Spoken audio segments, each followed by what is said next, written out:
Chandru, but one thing. What? நீ காலம் பூரா புரோக்கர் தான். உன்னோட பிரேக் இன்ஸ்பெக்டர் வேலை ட்ரிம் ஜிம். அதுக்காக டேய், சும்மா இருடா. வேணாம். அதுக்காக நான் கோச்சு கூடாதா? எனக்கு அந்த உரிமை இல்லையா? நான் சொல்லுவேன், இங்க வந்து ஆடக்கூடாதுன்னு சொல்லுவேன். நீ ஆடு, இதுவும் வீடு. அதுக்குள்ள இப்படி கண்ணு ஆப்பிள் மாதிரி சவுந்துச்சு பாரு. டேய், இந்த கோபத்துல கண்ணு சவந்ததுல ஐஸ்வர்யா மாதிரி இல்ல? நம்ம ஐஸ்வர்யா ஏ, உலக அழகி ஐஸ்வர்யா மாதிரி இல்ல? அடங்கப்பா அடங்கப்பா. என்ன தேடுற? இல்ல, இங்க சந்திரன் ஒரு மானஸ் இருந்தா அவன் எங்கேன்னு தேடுற.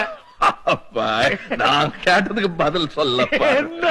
உலக அழகி ஐஸ்வர்யா மாதிரி இல்ல? ஆமா. சந்திரு, என்ன தேடுற? சுப்பையான ஒரு மானசர் தானே, அவனை தேடுறேன். அவன் கிடைக்க மாட்டான். இப்போ உனக்கு என்ன வேணும்? பிக்கினி போடணுமா சொல்லு, போடுறேன். பிக்கினி என்ன குட்டிக்காரனுமே ஓடுவான். டேய். Break inspector. Chandru, but one thing.